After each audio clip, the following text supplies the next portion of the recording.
সামিউল ভাই, আপনি যে উপকারটা আমাদের করলেন, এই ঋণ আমরা কিভাবে শোধ করবো বলেন ভাই? এখনকার যুগে আপনার মতো মানুষ পাওয়া মানুষের ভাগ্যের ব্যাপার। আপনি যদি আমাদেরকে এতগুলো টাকা না দিতেন, আমরা হয়তো আমাদের মেয়েটাকে বাঁচাতে পারতাম না।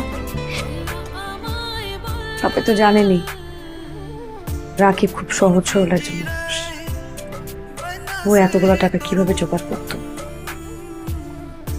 এই ঋণ আমরা শোধ করতে পারবো না তাদের।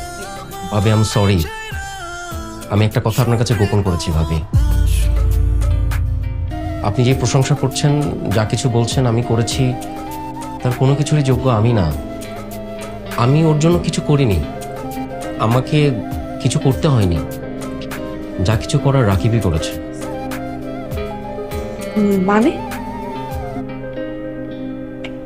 কি করেছে মানে বুঝলাম না। আমি অনেকদিন ধরে একটা কথা আপনার কাছে গোপন করেছি, আজকে না বলে পারছি না।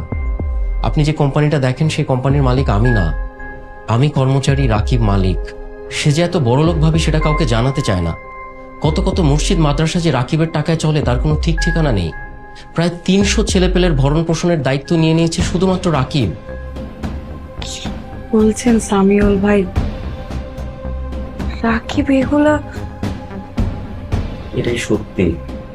আপনার কাছে বিশ্বাস নাই হতে পারে, পুরো পৃথিবীর কাছে অবিশ্বাস্য লাগলেও এটাই সত্যি। কিন্তু ও আমাদের কাছে কেন লুকাবে? কারণ ওর মনে একটা ভয় আছে। ভয়? কিসের ভয়? রাকিব মধ্যবিত্ত জীবন চায়। ও মনে করে এত অর্থ, বিত্ত, বৈভব, প্রাচুর্য এই সব কিছু থাকলে ওর যে মধ্যবিত্ত জীবনের যেই লোভ, যেই সুখ, যেই ভালোবাসা, পারিবারিক বন্ধন, খুনসুটি, এই সব কিছু হারিয়ে যাবে। কি সুন্দর করে আপনারা সুখ দুঃখ ভাগ বাটোয়ারা করেন, এই কিছুই আর থাকবে না।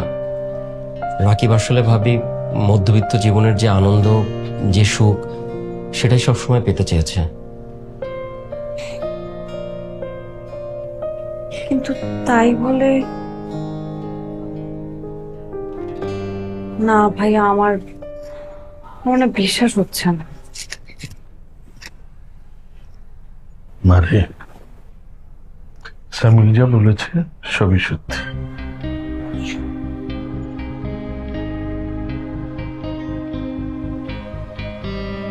ছয়কোটি? হ্যাঁ, আপনার ব্যাংক লোনের পরিমাণ তো এটাই ছিল নাকি? হ্যাঁ, কিন্তু আপনি শুধু